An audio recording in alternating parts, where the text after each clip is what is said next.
નમસ્કાર વિદ્યાર્થી મિત્રો, યુટ્યુબ ચેનલમાં આપ સૌનું હાર્દિક સ્વાગત છે. ધોરણ 9 સામાજિક વિજ્ઞાન, ચેપ્ટર નંબર 4, ભારતની રાષ્ટ્રીય ચળવળ. આગળના વિડીયોમાં આપણે રોલેટ એક્ટ વિશે માહિતી આપી. આ વિડીયોમાં આગળ વધીએ તો આપણે જલિયાવાલા બાગનો હત્યાકાંડ વિશે માહિતી આપવાની છે.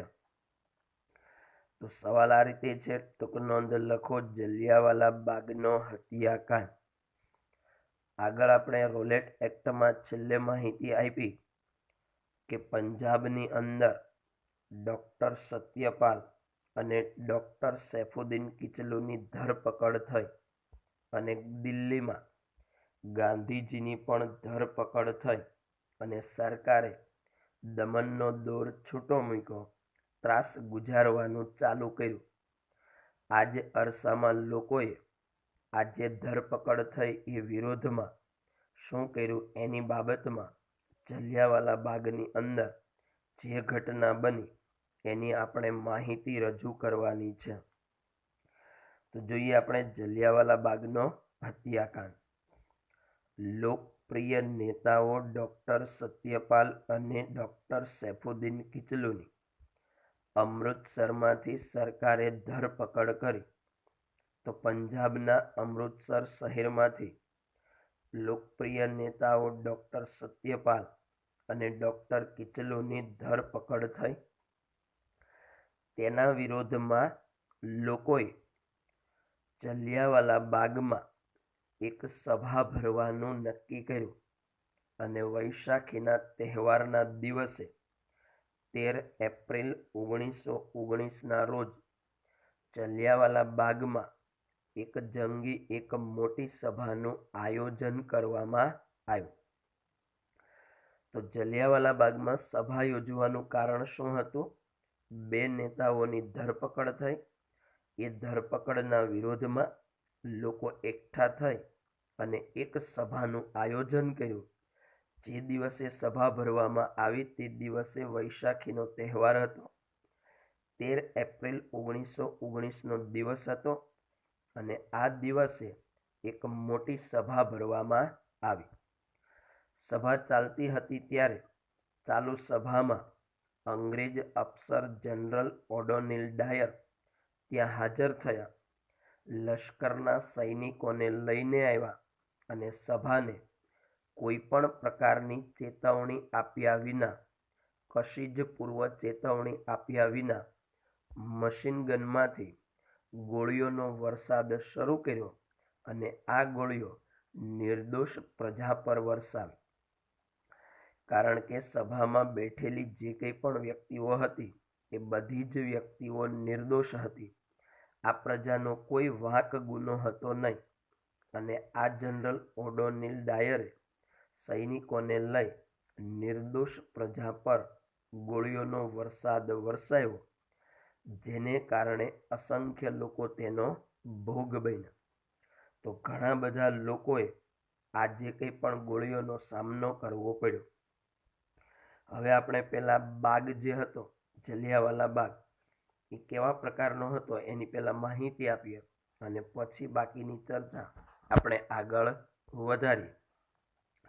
તો જલિયાવાલા બાગ જે હતો એ બાગની ચારેય બાજુએ ઊંચી દિવાલો હતી. બાગની ચારે બાજુએ ઊંચી દિવાલો હતી. બાગની વચ્ચે એક અવાવરૂ કૂવો હતો.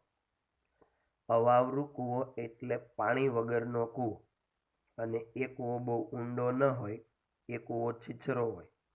તો આ જે કૂવો હતો એ અવાવરૂ કૂવો હતો અને બાગમાં આવવા જવા માટેનો એક સાંકડો રસ્તો હતો. આવવા જવા માટેનો એક માત્ર સાંકડો માર્ગ હતો. તો બાગની ચારે બાજુએ દિવાલ છે, વચ્ચે અવાવરૂ કૂવો છે. આવવા જવા માટેનો જે દરવાજો છે એ પણ કેવો છે? સાંકડો. તો જનરલ ઓડોનિલ ડાયરે જ્યારે જલિયાવાલા બાગમાં કશી જ પૂર્વ ચેતવણી આપ્યા વિના ગોળીઓનો વરસાદ નિર્દોષ પ્રજા પર વરસાવ્યો, જેનો અસંખ્ય લોકો એનો ભોગ બન્યા, જ્યારે ગોળીઓનો વરસાદ થયો ત્યારે સભામાં બેઠેલા લોકોમાં ભાગદોડ ચાલુ થઈ ગઈ. કેટલાક લોકો જે છે એ ઝાડ પર લટકી ગયા, કેટલાક લોકો છે એ દિવાલ કૂદીને બહાર આવ્યા, કેટલાક લોકો સાંકડા રસ્તામાંથી પસાર થતા નીચે પડી જતા, એકબીજા માણસો પર એકબીજા લોકો ચાલી જતા, એ રીતે પણ ઘણા બધા લોકો મૃત્યુ પામ્યા. કેટલાક લોકો છે એ કૂવામાં દટાઈ ગયા. તો આ રીતે અસંખ્ય લોકોનો ભોગ લેવાય. જ્યારે જનરલ ડાયરે ગોળીઓનો વરસાદ કર્યો અને એ ગોળીઓના વરસાદને કારણે લોકોમાં જ્યારે ભાગદોડ થઈ, તો જેને કારણે આ રીતે કેટલાક કૂવામાં, કેટલાક એકબીજા પર પડવાને કારણે, કેટલાકને હાથ પગમાં વાગવાને કારણે ઘણી બધી રીતે નુકસાન થયું. આ રીતે અસંખ્ય લોકો આ ગોળીઓનો વરસાદનો ભોગ બન્યા. સરકારી અહેવાલ મુજબ 379 લોકો માર્યા ગયા. સરકારે એક અહેવાલ રજૂ કર્યો. એ અહેવાલ પ્રમાણે 379 લોકો માર્યા ગયા, 1200 લોકો ઘવાયા. આ સરકારના અહેવાલ પ્રમાણે હતું કે 379 લોકોનું મૃત્યુ થયું અને 1200 લોકોને હાથ પગ વગેરેમાં વાગવાથી 1200 લોકો ઘવાયા. જ્યારે કોંગ્રેસ દ્વારા નિમાયેલી એક તપાસ સમિતિ, જે તપાસ પંચ કહેવાય, તો કોંગ્રેસના મતે 1000 માણસો મૃત્યુ પામ્યા, 1000 માણસો માર્યા ગયા. આ ઘટનામાં હન્ટર કમિશન, અંગ્રેજ સરકારનું એક હન્ટર કમિશન, એમણે જનરલ ડાયરનો બચાવ કર્યો.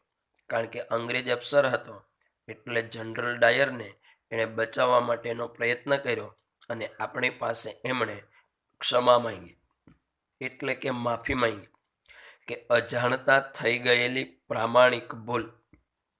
જનરલ ડાયરને બચાવવા માટે આપણી પાસે એ લોકોએ માફી માંગી કે અમારાથી અજાણતા ભૂલ થઈ ગઈ છે, અમે જાણીબૂજીને આ જે કંઈ પણ હત્યાકાંડ થયો એ અમે જાણીબૂજીને કરેલી ઘટના નથી, અમારા માણસથી અજાણતામાં થઈ ગયેલી ભૂલ છે, એટલે તમે અમને માફી આપી દો અને માફ કરી દો. તો એક બાજુ પર એ લોકો આપણી પાસે ક્ષમા માંગે છે અને બીજી બાજુ પર ડાયર, જનરલ ડાયર જ્યારે ઇંગ્લેન્ડમાં પાછો જાય છે ત્યારે તેને સન્માન કરવામાં આવે છે, એનું સ્વાગત કરવામાં આવે છે અને એમને 2000 પાઉન્ડ જેટલા રૂપિયા આપે છે અને તલવાર આપે છે અને એ રીતે એનું સન્માન કરવામાં આવે છે. તો એક બાજુ પર એ લોકો માફી માંગે છે, ક્ષમા માંગે છે અને બીજી બાજુ પર જનરલ ડાયરનું એ લોકો સન્માન કરે છે. તો હન્ટર કમિશને જનરલ ડાયરનો બચાવ કરતા અજાણતા થઈ ગયેલી પ્રામાણિક ભૂલ તરીકે ક્ષમા માંગી. જ્યારે ડાયર ઇંગ્લેન્ડ પાછો ફર્યો ત્યારે તેનું 2000 પાઉન્ડ આપીને તથા તલવાર આપીને સન્માન કર્યું. તો આ જલિયાવાલા બાગની અંદર થયેલો હત્યાકાંડ છે. જલિયાવાલા બાગની અંદર જનરલ ડાયર દ્વારા કરેલ એક હત્યાકાંડ, જેની આપણે માહિતી આપી, અને આ હત્યાકાંડથી હિન્દની પ્રજાને ઘણો મોટો આઘાત લાગ્યો. ભારતના લોકોને આ ઘટના બની એનાથી ઘણો આઘાત લાગ્યો. આ એક અમાનવીય હત્યાકાંડ છે, માનવ વિરુદ્ધમાં થયેલ એક હત્યાકાંડ ગણવામાં આવે અને ગાંધીજીને અંગ્રેજો પ્રત્યે રહેલી થોડી ઘણી જે શ્રદ્ધા હતી એ પણ ડગી ગઈ. તો ગાંધીજીને અંગ્રેજોમાં રહેલી થોડી ઘણી શ્રદ્ધા હતી એ પણ શ્રદ્ધા અને વિશ્વાસ હવે ઉઠી ગયો. કારણ કે જલિયાવાલા બાગમાં જે નુકસાન થયું એ ગાંધીજીએ જોયું અને એ ગાંધીજીને અંગ્રેજો પરથી સંપૂર્ણ વિશ્વાસ ઉઠી ગયો. આ ઘટનાથી દેશમાં રાષ્ટ્રીય એકતા સ્થાપવામાં મહત્વનો ભાગ ભજવાયો. દેશની અંદર, રાષ્ટ્રની અંદર લોકો એક બને, એ એકતા મજબૂત બને, એ એકતા સ્થાપવામાં સૌથી મહત્વનો ભાગ જલિયાવાલા બાગના હત્યાકાંડે ભજવ્યો. તથા સહકારના ભાવિ, એટલે કે સરકારના ભાવિ આંદોલનની ભૂમિકા પણ તૈયાર થઈ. લોકો જે છે એ હવે એકબીજાને સહકાર આપશે અને એ સહકાર આપી અને ભવિષ્યની અંદર અસહકારનું આંદોલન તૈયાર થાય, એ અસહકારના આંદોલનની ભૂમિકા તૈયાર થઈ. તો અહીંયા સુધી આપણે માહિતી મેળવી જલિયાવાલા બાગનો હત્યાકાંડ. ફરી એક વખત જોઈએ, ટૂંક નોંધ લખો. જલિયાવાલા બાગનો હત્યાકાંડ. લોકપ્રિય નેતાઓ ડોક્ટર સત્યપાલ અને ડોક્ટર સૈફુદ્દીન કિચલુની પંજાબના અમૃતસરમાંથી સરકારે ધરપકડ કરી.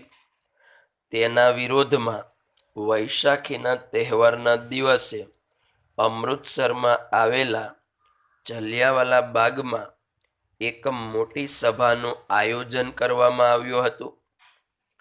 જનરલ ઓડોનિલ ડાયરે લશ્કરના સૈનિકોને લઈ કશી જ પૂર્વ ચેતવણી આપ્યા વિના ગોળીઓનો વરસાદ નિર્દોષ પ્રજા પર વરસાવ્યો, જેનો અસંખ્ય લોકો ભોગ બન્યા. વાત કરીએ તો બાગ જે છે એ બાગની ચારે બાજુએ ઊંચી દિવાલ, વચ્ચે અવાવરુ કૂવો, બહાર નીકળવા સાંકડો એક જ રસ્તો અને અસંખ્ય લોકો એમનો ભોગ બન્યા. સરકારી અહેવાલ પ્રમાણે 379 લોકો માર્યા ગયા, 1200 ઘવાયા, જ્યારે કોંગ્રેસે નિમેલી તપાસ સમિતિના મતે 1000 માણસો માર્યા ગયા હતા. હન્ટર કમિશને જનરલ ડાયરનો બચાવ કરતા અજાણતા થઈ ગયેલી પ્રામાણિક ભૂલ તરીકે ક્ષમ્ય ગણી. જ્યારે ડાયર ઇંગ્લેન્ડ પાછો ફર્યો ત્યારે તેનું 2000 પાઉન્ડ તથા તલવાર આપીને સન્માન કર્યું. આમ હિંદની પ્રજાને આઘાત લાગ્યો અને ગાંધીજીને અંગ્રેજો પ્રત્યે રહેલી થોડી ઘણી શ્રદ્ધા, જે વિશ્વાસ હતો, એ પણ હવે ઉડી ગયો. આ ઘટનાથી દેશમાં રાષ્ટ્રીય એકતા સ્થાપવામાં મહત્વનો ભાગ ભજવાયો અને તથા અસહકારના ભાવિ આંદોલનની એક ભૂમિકા પણ તૈયાર થઈ. તો હવે પછી આપણે આગળ અસહકારના આંદોલન વિશે માહિતી મેળવવાની છે. તો અહીંયા સુધી આપણે વાત કરી જલિયાવાલા બાગમાં થયેલ નિર્દોષ લોકો પર ગોળીઓનો વરસાદ અને જલિયાવાલા બાગની અંદર થયેલ હત્યાકાંડ વિશે આપણે અહીંયા સુધી માહિતી મેળવી.